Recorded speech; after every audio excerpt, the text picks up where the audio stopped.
Hi, I'm Moon, and today I'll be reading Dr. Martin Luther King Jr.'s I Have a Dream speech from the March on Washington in 1963. Sorry in advance if I mess up on my pronunciation on words. I'm that dumb. Please don't be mad.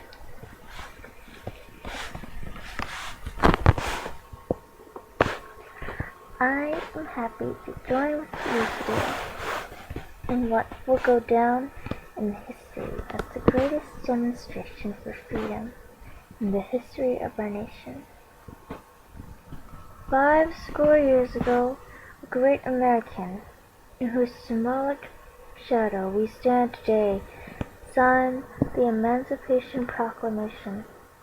This momentous decree was a great beacon of light, of hope to millions of Negro slaves who had been seared in the flames of withering injustice. It came as a joyous daybreak to end the long night of their captivity. But 100 years later, the Negro still is not free. 100 years later, the life of the Negro is still sadly crippled by the manacles of segregation and the chains of discrimination. 100 years later, the Negro lives on a lonely island of poverty in the midst of a vast ocean of material prosperity. 100 years later, the Negro is still languished in the corners of American society and finds himself in exile in his own land. So we've come here today to dramatize this shameful condition. In a sense, we've come to our nation's capital to cash a check. When the architects of our republic wrote the magnificent rights of the Constitution and the Declaration of Independence, they were signing a promissory note to which every American was to follow. This note was a promise that all men, yes, black men as well as white men, would be guaranteed the unalienable rights of life, liberty, and the pursuit of happiness. It is obvious today that America has defaulted on this promissory note insofar as her citizens of color are concerned. Instead of honoring a second obligation, America has given the Negro people a bad check which has come back marked insufficient funds. But we refuse to believe that the Bank of Justice is bankrupt. We refuse to believe that there are insufficient funds in the great vaults of opportunity of this nation. So we've come to cast this check, a check that will give us upon demand the riches of freedom and the security of justice. We have also come to this hallowed spot to remind America of the fierce urgency of now. This is no time to engage in the luxury of cooling off, or take the tranquilizing drug grandilism. Now is the time to make real the promises of democracy. Now is the time to rise from the dark and desolate valley of segregation to the sunlit path of racial justice. Now is the time to lift our nation from the quicksands of racial injustice to the solid rock of brotherhood. Now is the time to make justice a reality for all of God's children. It would be fatal for the nation to overlook the urgencies of the moment. This sweltering summer, the Negro's legitimate discontent will not pass until there is an invigorating autumn of freedom and equality. 1963 is not an end, but a beginning. Those who hoped that the Negro needed to blow off steam and will now be content will have a rude awakening the nation returns to business as usual, there will be neither rest nor tranquility in America until the Negro is granted his citizenship rights. The whirlwinds of revolt will continue to shake the foundations of our nation until the bright days of justice emerges.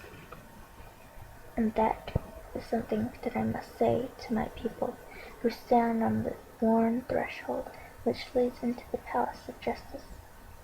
In the process of gaining our rightful place, we must not be guilty of wrongful deeds. Let us not seek to satisfy our thirst for freedom by drinking from the cup of bitterness and hatred. We must forever conduct our struggle on the high plane of dignity and discipline. We must not allow our creative protests to degenerate into physical violence. Again and again, we must rise to the majestic heights of meeting physical force with soul force. The marvelous new militancy which has engulfed the Negro community must not lead us to distrust all white people, for many of our white brothers are evidenced by their presence here today, have come to realize that their destiny is tied up with our destiny. They have come to realize that their freedom is inextricably bound to our freedom. We cannot walk alone, and as far we walk, we must make the pledge that we shall always march ahead. We cannot turn back. There are those asking for the devotes of citizen rights. When will you be satisfied? We will never be satisfied as long as the Negro is a victim of the unspeakable horrors of police brutality. We can never be satisfied as long as our bodies, heavy with the fatigue of travel, cannot gain lodging in the hotels of the highways and the hotels of the cities. We cannot be satisfied as long as the Negro's basic mobility is from a small ghetto to a larger one. We can never be satisfied as long as our children are stripped of their adulthood and robbed of their dignity by science suiting for whites only. We cannot be satisfied as long as the Negro in Mississippi cannot vote, and the Negro in New York believes he has nothing for which to vote. No, no, we will never be satisfied, and we will not be satisfied until justice rolls down like waters and righteousness like a mighty stream. I am not unmindful that some of you have come here out of great trials and tribulation. Some of you here come fresh from narrow jail cells. Some of you have come from areas where your quest for freedom left you battered by the storms of persecution and staggered by the winds of police brutality. You have been the veterans of creative suffering. Continue to work with the faith that unearned suffering is redemption. Go back to Mississippi. Go back to Alabama. Go back to South Carolina.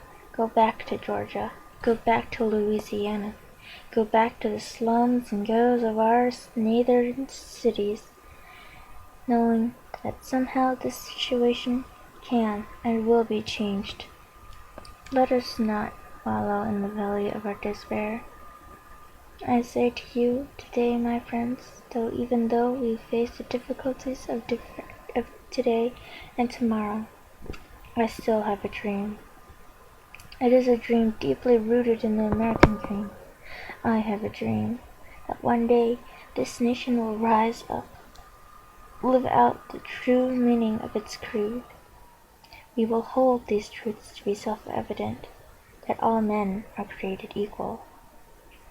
I have a dream that one day on the red hills of Georgia, sons of former slaves and the sons of former slave owners will be able to sit down together at the table of brotherhood. I have a dream that one day Even the state of Mississippi, a state sweltering in the heat of injustice, sweltering with the heat of oppression, will be transformed into an oasis of freedom and justice. I have a dream that my 4 little children will one day live in a nation where they will not be judged by the color of their skin, but by the content of their character. I have a dream.